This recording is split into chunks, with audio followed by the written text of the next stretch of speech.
God did not save Shadrach, Meshach, and Abednego from going in the furnace. You got to understand this.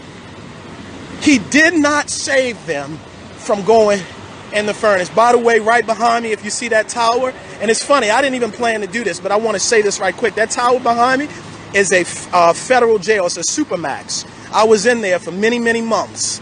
And I want you to understand this, that God is a God, and I think I'm going to keep that as the backdrop because I need to add context to this message, that sometimes there are things that happen in our lives and we end up in situations and we cry out to God, and I can relate to it because I did wrong things and I ended up in a horrible situation, and we pray, and I've heard people say, well, God isn't a fairy godmother, and you're right. God is not necessarily going to snatch you out of it. Some things you are never going to get over. You've got to come through. You've got to come through the fire. But God is a God who will keep you and deliver you in the thing, not from the thing. You got to understand it. Well, what's the difference? I'm going to tell you the difference. The difference is that sometimes you got to go through it to get to it. And God is not a God that he would lie, nor the Son of Man that he would repent. Shadrach, Meshach, and Abednego had to go in the furnace. It was needful for them to go in the furnace. But in the furnace, God was doing something. He was shifting something. I often wonder, why would God have allowed the children of Israel for 400 years to wallow in the land of Egypt, 400 years to be in bondage? But it was needful. God was doing something. And only the way that God knows, he was orchestrating something. They went in as a family, but they came out as a people. And I need people to understand this morning that God is a God that is going to walk you through the thing. David said it was good that I was afflicted. It was good. It was good. It sounds odd, but he said it was good that I was afflicted because now I know your law.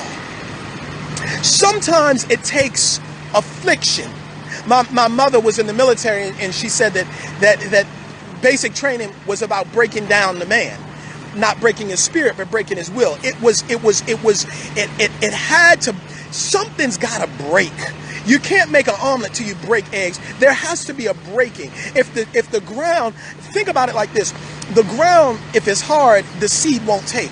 So what happens is there has to be a mechanism in which the ground is broken up before the seed comes in.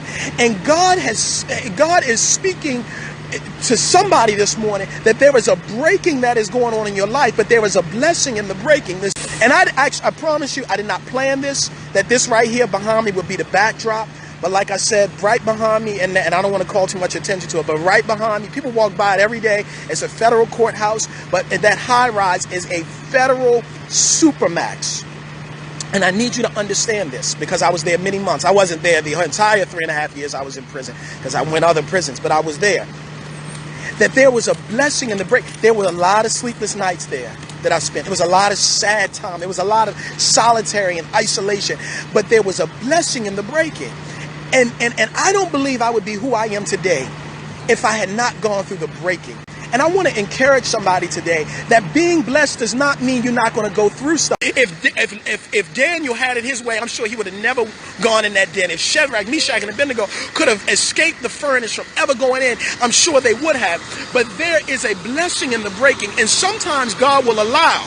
You got to understand this. He does not orchestrate the breaking, but he will allow the breaking so that way he can do something great and phenomenal and spectacular in your life.